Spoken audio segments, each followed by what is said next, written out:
眼科医の平松です。今日はニンニク毎日食べるとどうなるか、毎日ちょっときついと思うんですけど、ニンニクの健康効果とかについてお話ししようと思います。早速、まずはニンニクの健康効果について分かっていることをお話ししようと思います。一つ目、血圧を下げてくれる。だいたい 6.71 ぐらい下げてくれるってことで、結構下げてくれるなってことです。二つ目、癌に対する効果が期待できる。一つの研究では、胃がんが 35%、結腸がんが 25% ほど低下した、発症率がっていうような研究もあります。だから、血圧を下げてがんにもいいんじゃないかと。で、さらには免疫、特に風邪の発症を予防してくれる。風邪ひきにくくなる。簡単に言うと。そして、TNF-α とか、いわば無駄な免疫、炎症を抑えてくれるっていうような、そういうようなことも言われています。で、目、私は眼科医なんでね。で言うと、網膜虚血、目の血流ね。これを良くしてくれるんじゃないかっていう研究があるので、具体的にお話していこうと思います。ニンニクっていうのは、やはり普段摂取すると、非常に健康効果がありそうっていうのは、なんとなくイメージがあると思います。じゃあ、具体的にどうなのかっていうのは、実際に効果の成分だけではなくて、いわゆる研究というのが必要になってきます。それで、まず1個目。血圧を下げてくれる効果に対しては、2015年、システマティックレビューという研究が示しています。システマティックレビューって何っていうと、ちょっと難しい言葉ですけど、簡単に言うと、いろんな研究をまとめた研究のまとめみたいな感じです。例えば私が1個ニンニクは効きますっていう研究論文出したとしても、私だけが言ってるだけなんで、ちょっと信用できないじゃないですか。でも、私以外のA さん、B さん、C さん、いくつか言っていて、みんなが効くよって言っていれば、それは本当に効く可能性が高そうですよね。で、それぞれの研究もちゃんとしてるかな、適当に言われてないかな、ニンニクの業者さんからお金もらってるだけじゃないかなっていうのを調べるわけです。これがシステマティックレビュー。で、実際これは7件の研究を、最終的に血圧に関連しているものとして認定すると、だいたい 6.71、血圧が下がった。なので、比較的血圧としては下げてくれている方なんじゃないかなっていうふうに思います。血圧っていうのは、ただ高いのはね、やはり良くなくて、それがひいては脳出血とか、心臓とか、そういうふうに血管系の病気に非常に影響してくるものなんです。なので、目で言うと、緑内障とかね、血流の問題があるような病気にも高血圧は重要ですので、6.71下げるというのも、ニンニクとしては非常に効果的なので、血圧が気になる方、またそれに関連した病気がある方、網膜静脈閉塞症とかもそうですが、そういう方は、摂取していただくのはいいかなっていうふうに思います。1個目が血圧を抑える。2個目が癌を抑えるんじゃないかっていう効果も期待できるってことですね。なんでニンニクは癌を抑えるのっていうと、2021年のシステマティックレビューで、癌の対する効果として言われているのが、硫黄化合物が抑えてくれるんじゃないかなって言われています。硫黄化合物？これは、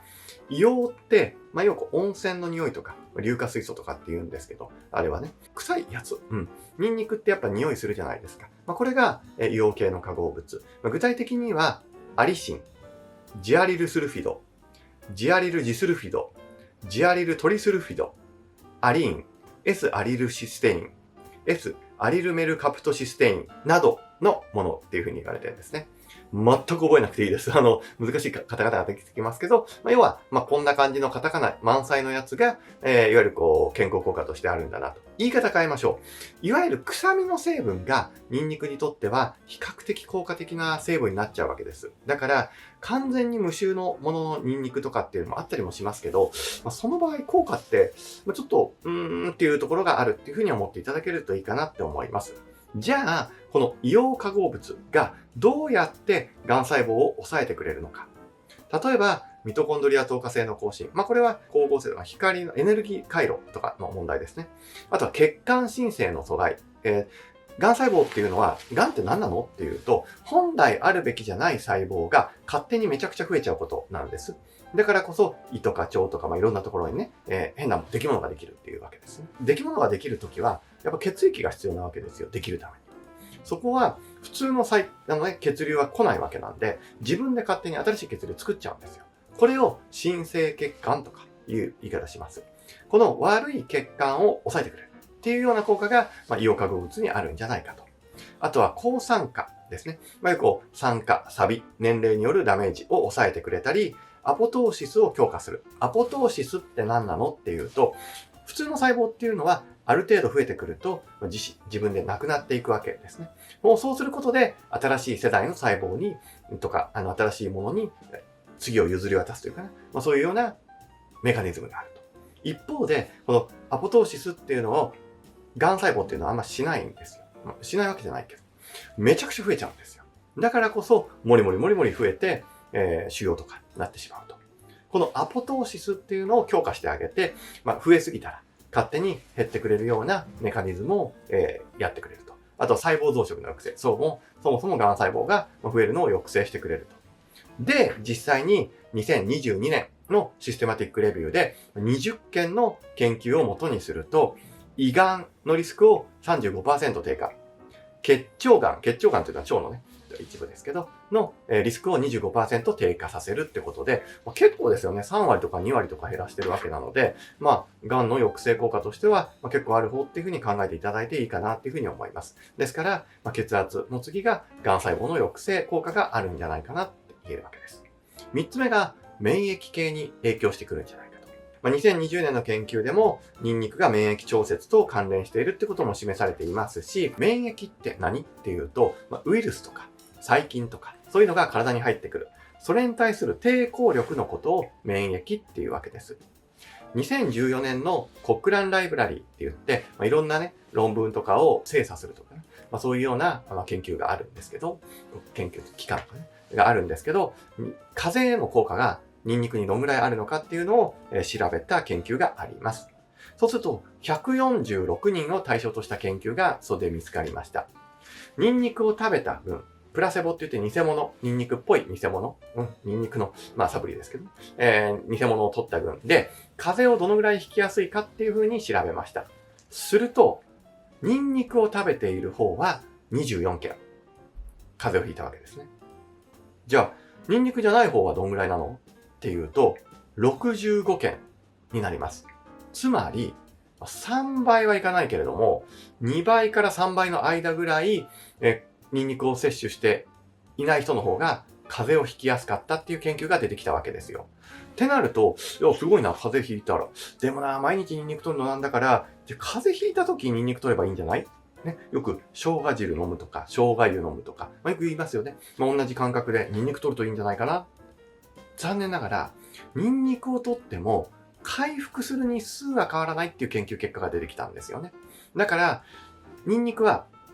風邪の発症予防にはなるものの、発症した風邪が早く治る効果は今のところ明確には認められてないっていうのが、今回の研究で分かってくるわけなので、どちらかっていうと、予防的に健康を保つ意味合いで摂取するっていうようなのがいいかなっていうふうに思います。免疫系にも関連しますけど、2020年のシステマティックレビューでは抗酸化能力の、効果があるんじゃないかと。ただちょっとこれ弱めですけどね。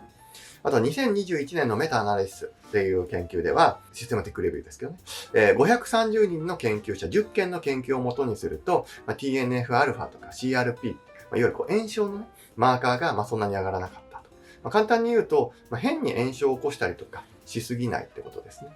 免疫っていうのは、外敵に対して対抗するんですけど、その時には炎症っていうのが起きます。ぶつけたり、風邪ひいたりすると喉が腫れたりとかっていうのと同じで、炎症っていうのは腫れみたいなもんと思ってください。腫れって、免疫、つまりウイルスや細菌と戦うという免疫。これは大切です。大切なんですけど、免疫が過剰に働いてしまうことはあまり良くないんです。特に近年で言うと免疫の異常っていうのが増えてきてるわけですね。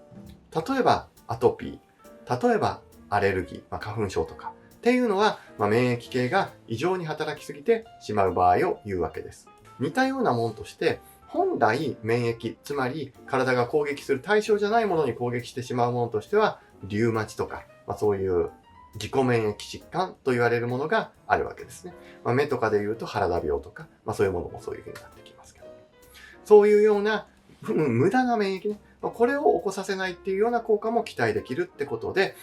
風邪をひきにくくする免疫は程よく、バランスよく保ってくれるっていうのが効果として言えるってことが分かりました。そして最後に目に関しては網膜虚血に関していいんじゃないか。ただ、ちょっと目に関しては弱めなのが動物実験レベルなんですね。今までのはどちらかというと人間に対しての効果でしたけど、動物実験レベルで S、アリル L、システイン、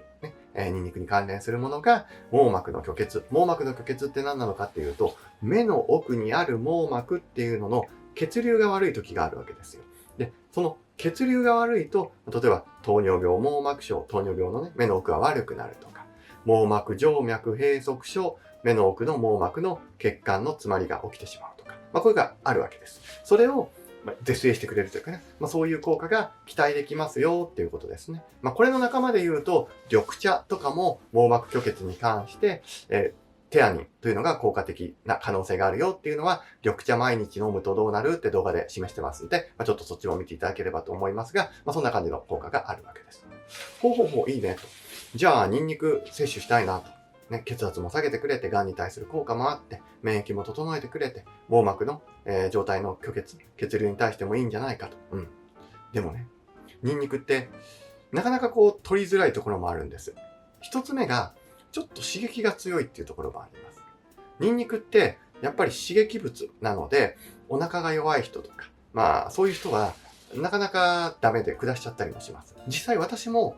ニンニク結構好きなんです。好きなんですけど、下しちゃう傾向があるわけなんですよね。これは何なのかっていうと、やっぱりニンニクの刺激性によって、胃腸が逆に刺激されてしまって、うまく消化吸収できなくなってしまって、そういうことになってしまうわけですね。で、これは、急にとかなるとか、ある程度の年齢になるときつくなるって人もいます。実際私も子供の頃は、よく食べてて、ニンニクをね。で、親があんまり食べないのを見て、なんでニンニク食べないの美味しいのにって言って。いや、なんかね、ちょっと年齢できついんだよとかって、うちのおとんとかおかんが言ってて。そんなもんなのかなと思ってたら、うちのおとんやおかんがきつくなる前から、僕は40歳とかで、ちょっとニンニクきつくなってきたなっていう風になって、ちょっとお腹も、きついなって感じになってきて。特に生とかで食べると、ちょっと刺激が強いから、火を通したりとかしたもので、それも大量じゃなく、取ってるっていう風になってるわけですね。なので、胃腸が弱くて、どうしても刺激になれないという人の場合は、あまり無理に摂取するのはやめた方がいいと思います。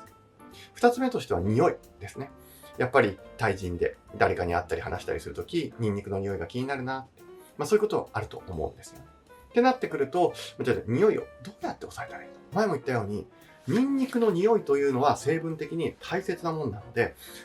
匂い発生成分をゼロにしちゃうっていうのはちょっとよろしくなくて、匂い発生成分自体はもう摂取しちゃう。した状態で、匂いを出ない状態にした方がいいよ。そこで言われているのが、4つのものの効果です。1つ目がリンゴ、2つ目が牛乳、3つ目が緑茶、4つ目がコーヒー。これらが、いわゆる匂いを抑えるのに効果的なんじゃないかって言われてます。リンゴで言うと、リンゴポリフェノールというものが硫化物、いわゆる匂いを抑えてくれやすくなってくると。そうなってくると、リンゴを食べたらいいのかと。なかなかリンゴ取りにくいね。って場合は、リンゴ酢っていうのもありです。リンゴ酢毎日飲むとどうなるかっていう動画もあるのでちょっと見ていただければと思いますが、リンゴ酢とか、ああいうものとか、リンゴの酢ったものとか、そういうものも一緒に摂取していただくことで、匂いを発生しづらくなるっていうメリットがあるので、そういう取り方はいいかなっていうふうに思います。二つ目が牛乳。牛乳で言うとさっきの刺激に対してもいいわけですよね。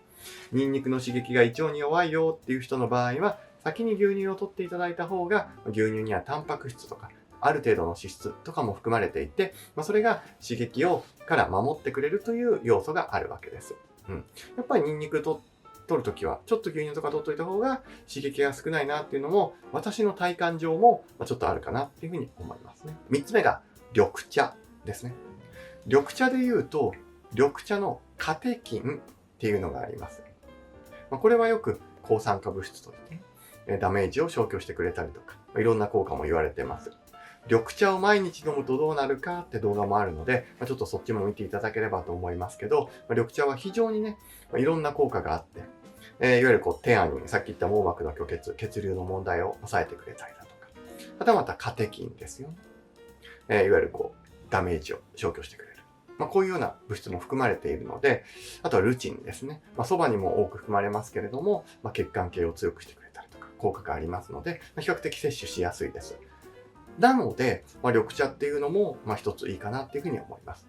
そして4つ目がコーヒーですね。よく、ステーキ屋さんとかお肉食べた後、コーヒーが後で出てきたりとかってあると思うんですけど、それはこういう効果も狙ってるのかなって思いますね。もちろんその後ガム食べるとか、それも一つですけどね。歯磨くとか。それもありますけど、口の中だけじゃなくて胃とかね、そっちからも匂いが多少するもんなんで、そう考えていただけるとコーヒー。でコーヒーは何がいいかっていうと、クロロゲン酸というのね、ポリフェノール系含まれておりますので、これが匂いを抑えてくれるんじゃないかと言われているものになります。コーヒー毎日飲むとどうなるかって動画もあるので、ちょっとそっちも見ていただければと思いますが、コーヒーの摂取自体が、いわゆるニンニクの匂いを抑えてくれるっていうことがあるので、ただコーヒーの場合ね、ある程度カフェインが含まれているので、夜取るのは控えめにした方がいいかなって。夜だったらリンゴ酢牛乳がベストで、せめて緑茶。緑茶ですと、コーヒーの、含まれているカフェインは3分の1以下かな。そのぐらいになってくるので、取りやすいところはありますよね。コーヒーの場合はちょっと活性化してしまう。カフェインによって眠りが浅くなっちゃうのがあるので、あんまり遅い時間だと、あんまりお勧めはできないかなっていうふうに思っていただければいいかなと思います。で今日のお話をまとめると、ニンニクにはそれなりの効果があって、血圧とか癌とか免疫とか、あと網膜虚血に対しての効果も期待できるっていうことがあります。ただし、やっぱり刺激が強いので、胃腸が弱い方は避けていただいたりとか、はたまた、ニンニクの匂いを抑えるには、リンゴ酢でも結構です。牛乳、緑茶、コーヒーなども効果的だっていうふうに考えていただいていいかと思います。他にもいろんなね、こういうの毎日撮るといいよとか、そういうの動画たくさんアップしていますんで、ぜひ見ていただければと思います。チャンネル登録、ベルマークもよろしくお願いします。